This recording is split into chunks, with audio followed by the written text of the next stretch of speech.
that was, but it blew up. I don't know if you can see it from there. Wow. You may have caught the UpTake's live coverage of the Republican National Convention. We seemed to have cameras wherever the action was and were reporting what was happening hours, if not days, before the legacy media. And the gassing has started. And we have running. So how did the UpTake, a nonprofit that operates on a shoestring budget based on the kindness of donors, manage to outdo the multi-million-dollar corporations? Simple.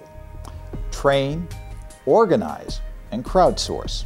I can totally help you with this. We discovered people learn the most when we do hands-on, one-on-one sessions to cover the basics. I plug in the microphone, I turn on the camera, I point, I shoot, and suddenly I'm telling my own story.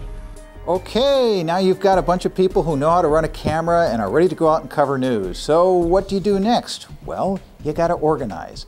And we do that the same way that we organize a political campaign. We turn to free services available on the web to keep track of volunteers, story ideas, events, and of course equipment. We didn't have our own equipment to start with, so we created a database of tripods, cameras, microphones, and so on that our volunteers owned and were willing to lend out. We also let people submit story ideas to our website. The hardest part was finding volunteers to cover these stories, so we put one person, Jennifer, in charge of connecting volunteers and stories.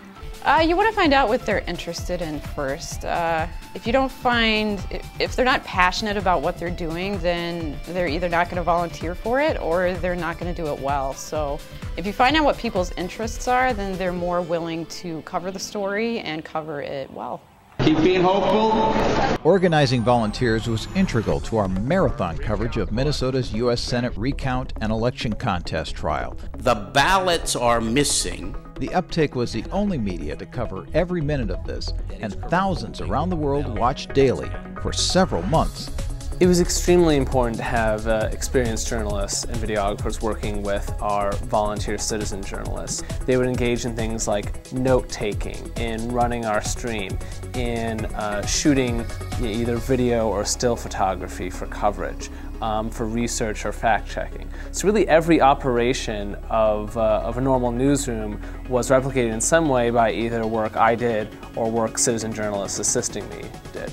Organizing can be as low-tech as listing what to cover here on a piece of paper and then asking people to go out and cover it with a camera. Or you can go high-tech. Using Cover It Live and Twitter during live events, we're able to let our audience help us with the reporting. The timestamp on both services helps us locate important snippets of videos out of the hours we record, allowing our volunteers to quickly edit clips that are interesting. Using a free service called TubeMogul, we can publish these clips to YouTube, Blip, and more than a dozen other video sites in a matter of minutes. During the RNC, we used crowdsourcing on Twitter to track where news was happening by searching for the RNC hashtag or following particular people's tweets. Since our volunteers were dispersed all over downtown St. Paul, we could have someone on the scene in minutes, and thanks to a free service called Quick, we were able to stream live video of the event as it happened.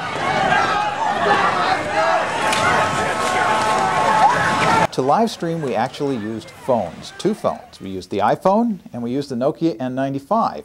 Now both of these phones kind of have lousy lenses like pinhole cameras, and they don't have the greatest, microphones. They sound like a microphone you would have on a phone, so it sort of sound like a phone call. But we got really good results when we added in a real microphone with an adapter that went to the Nokia N95.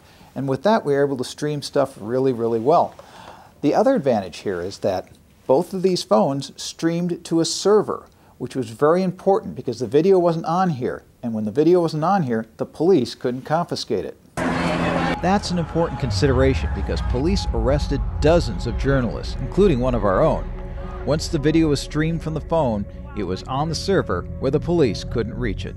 We still sent people out with regular tape cameras, and they came back with compelling video that we quickly captured, edited, and distributed for the whole world to see.